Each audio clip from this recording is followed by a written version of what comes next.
Shalom Aleichem Rabbi Sai. This is Yehuda 11. Program is 11 at 11, heard each and every Thursday evening in the New York and environs on 620 AM radio WSNR.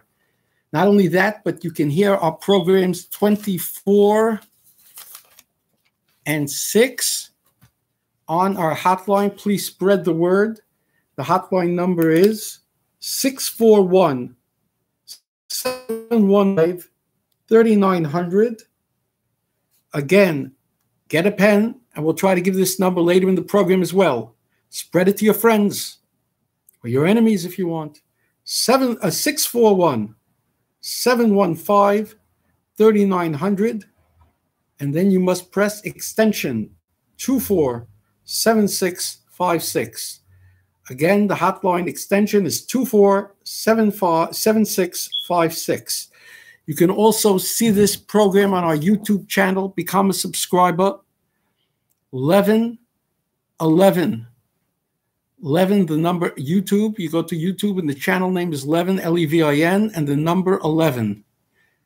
And you should be able to locate us possibly on Hefker Welt. Some of our videos are featured on Hefker Welt, a Lakewood blog.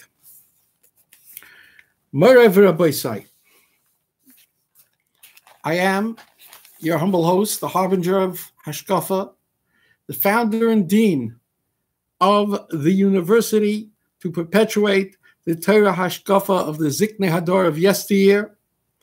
And I give you this pledge, Bli Neder.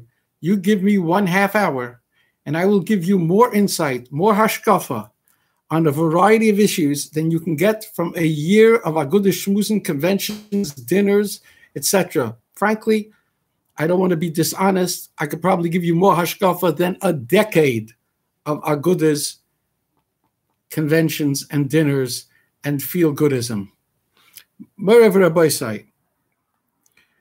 Today in our table of contents, we are going to discuss a strong suffix of an adulterer and adulteress in Lakewood. And there's not just one, there's probably many, but we're going to refer to one in particular. We're going to discuss the Hefker Welt article about government funding for programs, asifas, dealing with child molestation. And it seemed that a lot of the commenters and the article in Hefker Welt were critical. And they're saying this is for money. It's not such a big problem, or so their implication is. Would you like to know the truth? I'm here to tell you the truth, your humble servant. There's a new move afoot. You got to know the alphabet soup. LBGQT, which stands for lesbian, bisexual, gay, queer, transgender. And if that's not enough, there's now a big move to add a P to it. You want to know what the P stands for? That's right, it stands for pedophilia. That's where we're heading. We'll discuss that. We're going to, as we do each and every week, we're going to turn to 2 or 3 articles in the Jewish press that are cutting edge.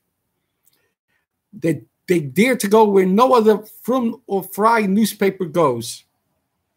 And they discuss a recent Schmutz parade on Tisha B'Av, a Schmutz parade demonstration on Tisha B'Av by the Mishkevei Zachar, and other moral issues that they're discussing. And of course, in England, things are going from bad to worse, with yeshivas being closed down or threatening to close down because they don't want to recognize the whole Mishkev Zachar agenda. It's coming to USA. Let's get our heads out of the sand.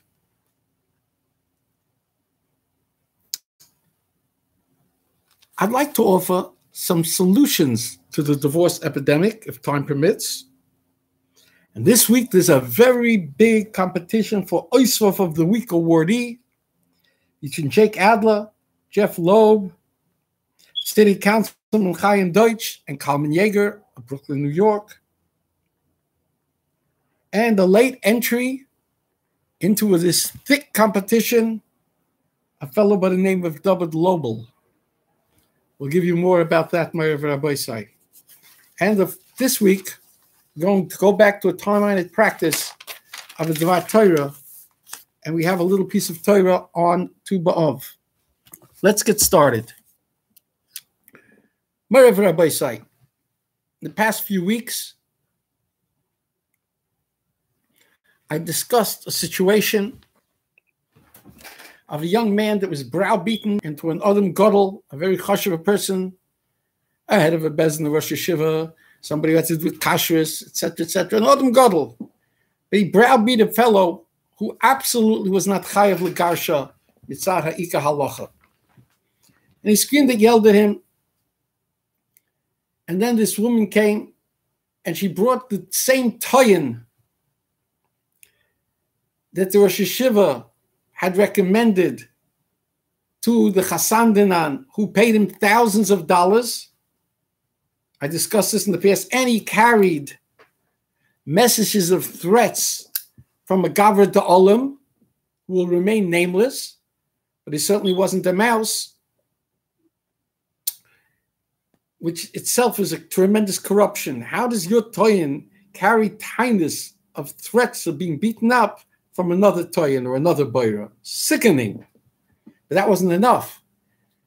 After the case was over, and the rabbi promised not to give her the heter, the written heter, that she's divorced until she's Mekayim, all the Tanoim, that she wasn't Mekayim, she goes ahead and gets engaged, and she comes crying to the Rabbi Rosh Yeshiva.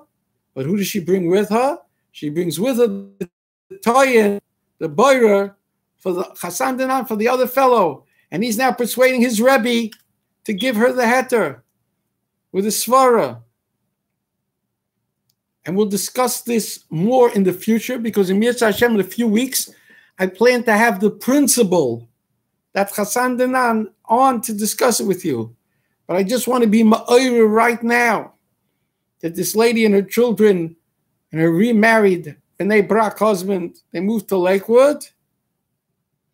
Do you think that she is the only one? She is one of tens, probably in Lakewood, and tens in Flatbush, and all over where, for various reasons, gets are given through the courts or by Batei Din that don't fully inform the husband of his rights, and therefore he folds and gives a get because of coercion or threats or being scared or being told that this is taka the halacha when it's not. And the Chazan is such a case, it's a possible get. It's a very, very big problem. It's the big elephant in the room. Nobody's talking about it.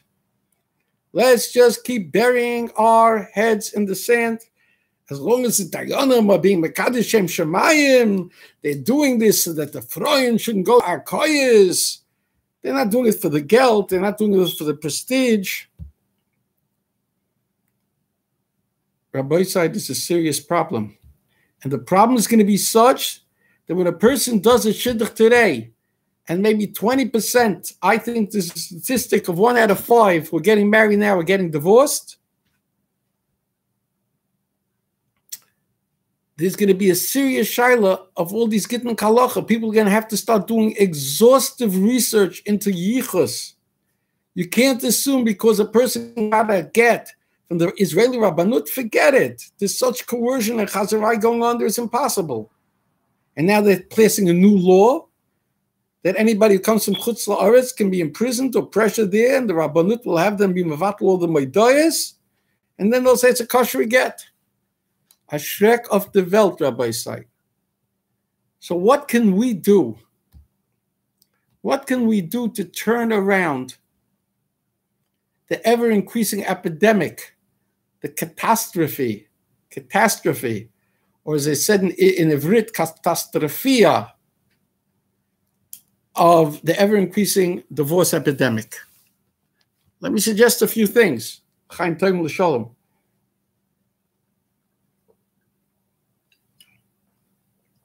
Number one, take Chochmah wherever it comes from. The Lubavitchers have a good system. It might only be superficially good, it might be deeply good, but the concept is definitely great.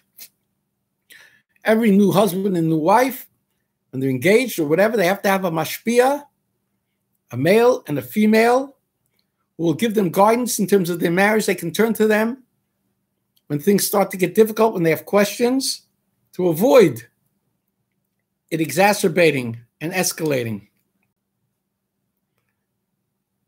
Take this chokhmah for where it comes. Imagine if no Rosh Yeshiva, no Rebbe, no Rav.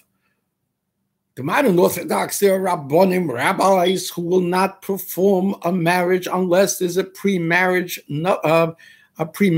stipulation, you know, that the guy's going to give a get upon demand, snap your fingers and give a get, and if not, he's going to have tremendous knossos, which is halachically a great question. A prenup, it's called. Why can't there be rabbis who will do something positive? We won't be Mesader Kedushin unless, number one, there's a mashpia, a man and a woman for every chassan kala. Number two, we have tremendous amount of balei kishron, social workers, psychologists, rabbonim, people with common sense, with great experience in shalom bayis and the vicissitudes of life. And we should put together 20 or 30 hours of videos. And we should start showing these videos from 11th grade in high school, and then 12th grade, and then seminary. And this should be a certain amount. And before a person gets engaged, before Tanoim or an engagement, there should be a certificate from an agency that they, just like you get driving lessons, driving courses, there's a 3 or 5 hour course, and you get a certificate. Requires a greater licensure to have children and to have a family. And therefore, there has to be a certificate, a license that the person went through this. Just like nobody today will go through getting engaged without the Dor Yesharim test first, where they compare the numbers. Why should it be any different? Let's give them a minimum of 20 to 30 hours. And on the videos, there'll be role models. And how do you deal with this situation? How do you deal with parents? How do you deal with kashmirs? How do you deal with disappointments? All kinds of things. How to talk, how to deal with each other, when to make up after a fight, whatever it is.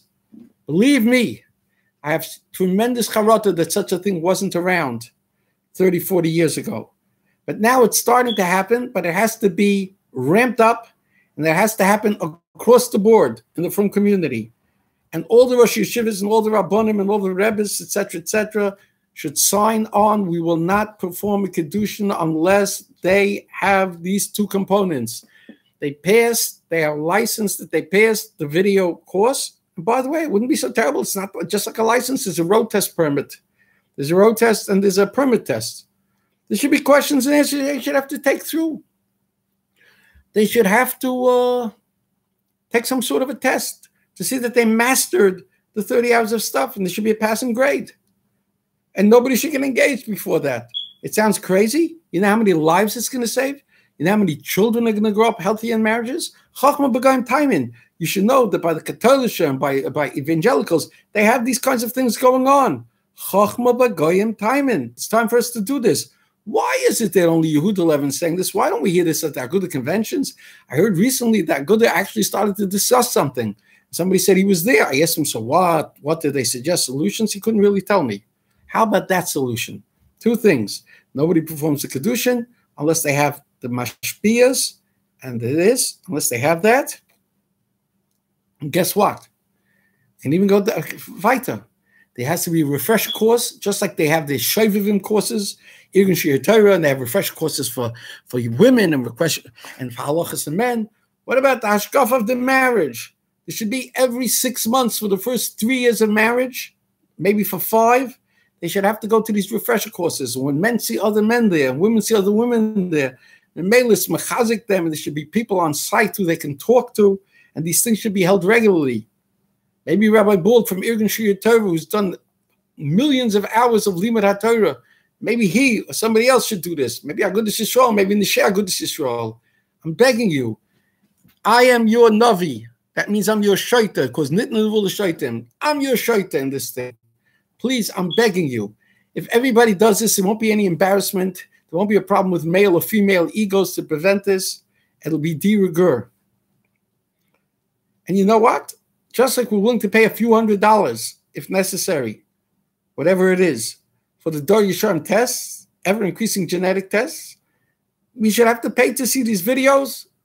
There should be an organization. People should be compensated for making the videos, for counseling, for giving it, for the rooms where it's shown, etc., etc. And this should be done in all the yeshivas. Maybe Torah Sari can implement it. Rabbi Sai, it's an epidemic. This is what we can do. A get should not be granted. The Gentiles, they have no full divorce. There has to be a separation for 6 months, and that's a joke. And then it's called irretrievable or irreconcilable or whatever it is. By the Yidden, it should be at least a year or more. From the time somebody goes to a Bezin sends them for in-depth counseling, and they've got to go and they've got to pay no matter what. If somebody doesn't come up with the money, they don't split the money, they don't go. No Masada Gittin should be Masada Get. This is Dira. This has to be done. There has to be outside assessments. The family unit of Klal Yisrael is too strong to be besieged and beleaguered and weakened the way it's being done by the wild, wild west. The Bezins are dispensing Gittin like chiclets, kosher chiclets, in a gumball machine. It's pachat pachadim. Exactly counterintuitive. It's becoming worse and worse. There's a lot more to say on the subject. A lot of the problem has to do with finances and parents mixing in. Maybe it should be de rigueur, that there should be 2 hours of programming, that children can get engaged if the parents don't see certain videos about how to deal with son-in-laws or daughter-in-laws and interference, etc., etc. Maybe that's it. Because probably 50, 20, 25% of shidduchim that break up marriages is because of interfering parents. Critical, judgmental, interfering, dictatorial. Right? How about that? Wow, very interesting, huh? And then we have to start to dekashmify. When a girl is used to buying shoes for $150, $175 because the little princess has to have everything, and then she marries a Bentora, a cola person who has no experience and no life and was given everything also his Borsalinos in a silver platter. If there's not enough money, they're going to Eretz Yisrael, the rent is $1,200 to start, or in Flatbush. Financial pressures start. Okay, Rabbi, I think this is a good start, and we plan in the coming weeks to have guests on who will discuss these things a little more. Rabbi, let's go back to our time-minded fashion. I've been on and off the radio for over 35 years, close to 37 years. B'kitzur, my very, very first radio program was on a Motzei Shabbos from 12:30 to 1 o'clock at night on the old WNYM. And my first program, I went to hear the last shir that was given by Rosh Shneur Kotler, Zecher Tzadik Livrocha. He was already sick, and he gave his shir in Zeichel Yitzias Mitzrayim, CP Yitzias Mitzrayim, before the end of the Zman, right before Pesach. And I reported on that shir. That was my first program. So I started out with Divrei Torah, and I used to have a practice for many, many years until just a few months ago, until almost 2 months ago, maybe. I used to say Divrei Torah in every single program. And a lot of people don't have patience today. They don't want to hear my Torahs, who's used 11 to say Torahs. And so I stopped. But I have to listen with the inner antenna, and somebody complained, where's the Divrei Torah? So I want to say something briefly about Tu B'Av. Tu B'Av, which is at the airing of this program on Thursday night, is Tu B'Av.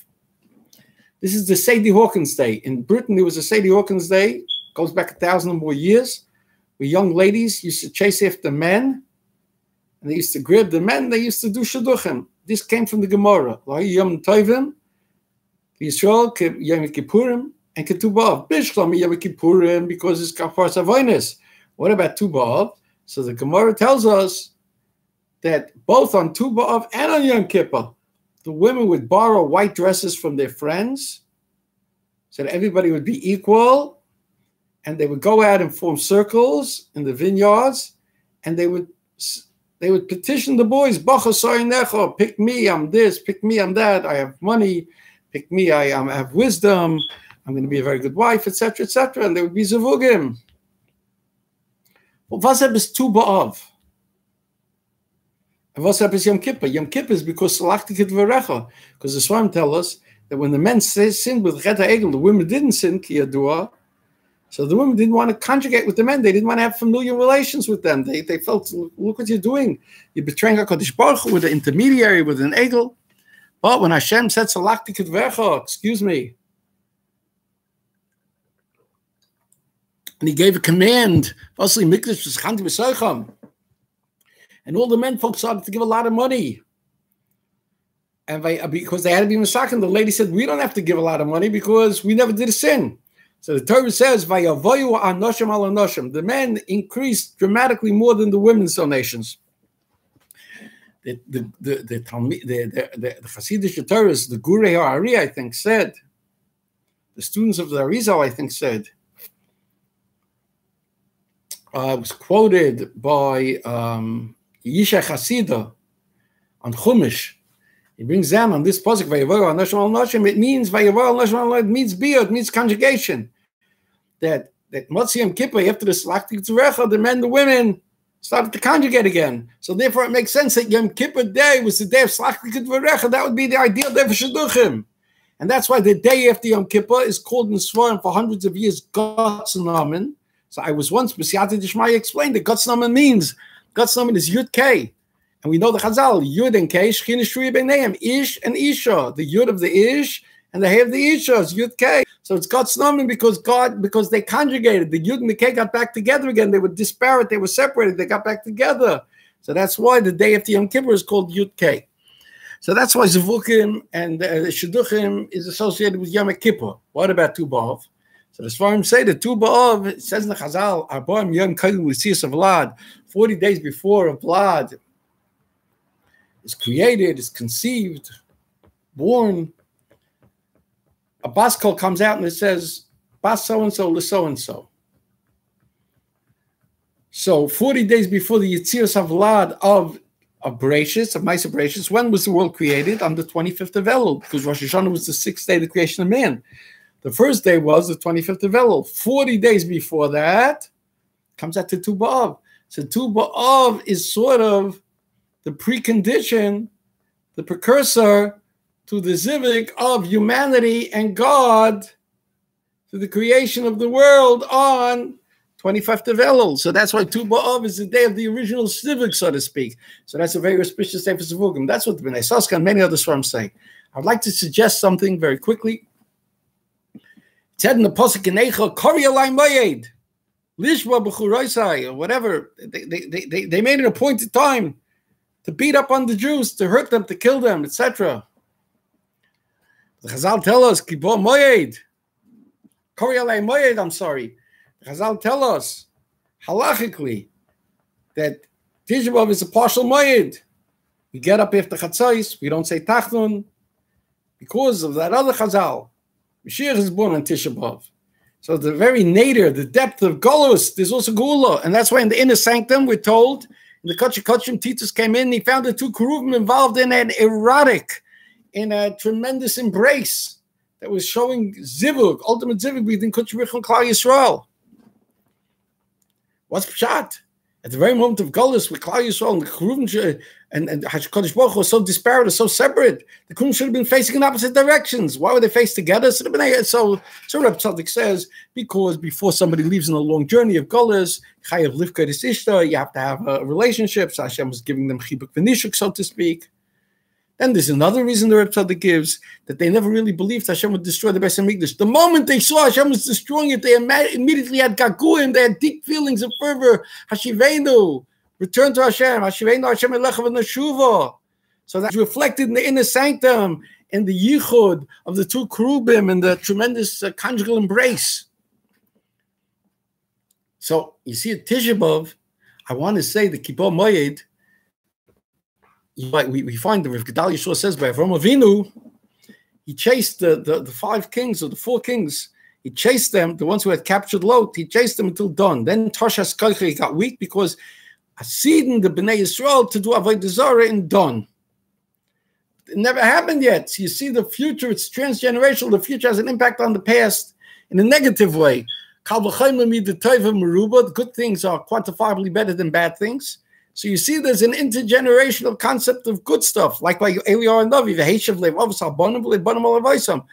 Eliyahu Navi didn't die, and he goes to a bris, and he connects the thoughts of the father to the actions on the baby, and so on and so forth, and intergenerational, so that it comes out there's a machshava by the bris milah, if you will, because the baby can't have kavanah.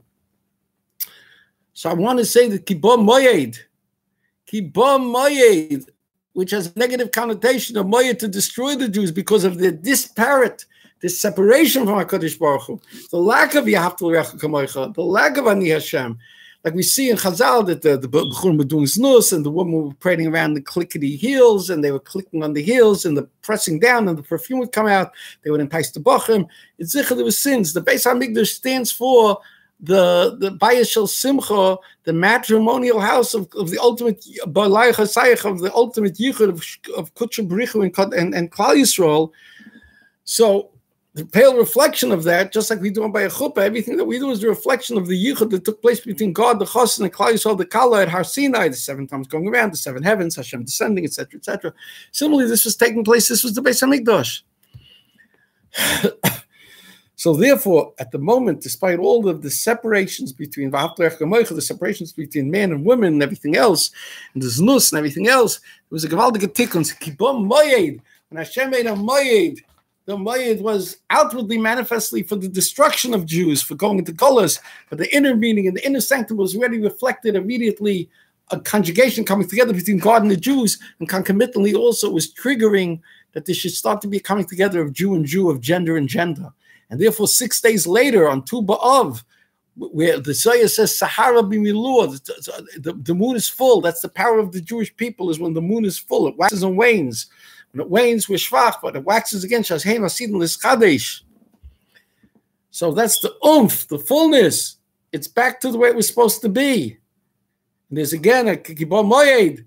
There's a moyed of a relation, Kadosh Baruch Hu and Klal Yisrael, and there's a moyed of the relationship of Klal Yisrael with each other, genders. And this is a concept of Tu B'Av. Please spread the word. I hope that some of you got a pen and paper. Please take this 24/6 hotline. Spread it around. You can listen to all our previously archived programs. 641-715-3900. 641-715-3900. And they have to press extension 247656. 247656. You want to be a shutaf in the tremendous ruchnius that we're doing, following in the pathways of Rav Moshe, Rav Yankov, Rav Aaron, the Debretzina Rov, Rav Avigdor Miller, the Shalom Mitzion Baal Locha, Rav Moshe Halbesh Tamzesal, Rav Shmuel Obach, Rav Avadia Yosef, Rav Yibodel Chaim the Sklener Rebbe, the Rebbe Nisim Mitzafi, and so many other Gedolei Yisrael that gave me chizik v'idud and had shaykhs with Rav Yitzchak Zilberstein, and on one occasion Rav Chaim Kanievsky, on one occasion the Chassan of the Ben Nesiah, Rav Israel Orbach, and the Rav of the old city of Yerushalayim, Rav Nebenzal, and on with Gedolei Yisrael I met with, who signed for me and who did for me in these things. If you want to have a chelik in this, please, I'm pleading with you, spread the word, the hotline, to many people who don't listen to the internet. They don't have radio, and they're in Lakewood or they're in other places. If you have people in Eretz Yisrael, give them the hotline number, or tell them if they have a heter and they go on the internet, they could find us at Levin, Levin, the number 11. They can find our YouTube channel with around 9 or 10 videos, or they can go to Hefkervelt. Please, this is very, very important. And by doing this, we can be Magzat Tersel Yoshna. We could push back. We have the ability to push back, Rabbi Sai. We have the ability to push back. My Rabbi Sai, the Jewish press this week, the Tu B'Av Friday, Tu B'Av edition, it speaks about Haredi schools in England. This is the article again by Devorah Wakesman. She's doing such a great work. You can find this in the Jewish press. I urge you to subscribe. Nobody else is doing this. Talmudiyah is not doing this. Ted is not doing this. Shame on them for not giving this coverage. And this is a precursor of what's going to come when the government takes on the yeshiva system here. The Mainstream Partnership for Jewish Schools held a meeting with Ofsted, and Ofsted is the government agency in charge of education, the Haredi schools, Haredi body of Chinuch UK. And the Ofsted people said, here, through the discussion, it became apparent that rather than fundamental British values being a weakness, Jewish schools are able to demonstrate, okay, no, that's not the quote I want. The quote is they're loath to teach the Haredim about homosexuality and transgenderism, but the intention behind the requirement of showing respect and tolerance to all, irrespective of race, religion, and lifestyle, is in line with Jewish teaching. Schools were confident that they can ensure these messages are communicated to children in a manner that is compatible with the religious principle. Baloney! Huya, huya. An Ofsted spokesman, however, insisted all independent schools must meet the statutory independent school standards. The Department of Education draft guidance makes it clear it is not sufficient for schools to promote respect in a general way without explaining to secondary school pupils that all the protected characteristics are. You have to explain to them there's lesbians, there's homosexuals, there's transgender, there's queer. You got to teach them all these things. Okay? The Hofstad spokesman boasted some Haredi schools are already complying and are doing it in a way that is in line with their faith. We are confident that standards can be met. This is a sakona. They already closed the Getters Talmud Torah, and now they're going after the Talmud Torah Baba Primary School.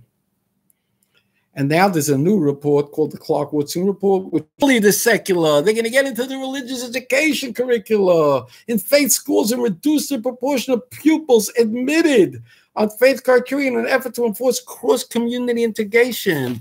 This is going to be gefährlich, Rabbi Say. It's in England and it's coming to a theater next to you. It's coming to us in America. Beware. Yoo-hoo, Aguda, oh you, Termisera, yoo-hoo.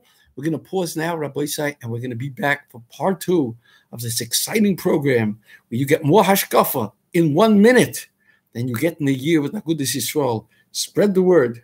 Thank you very much. We'll be right back.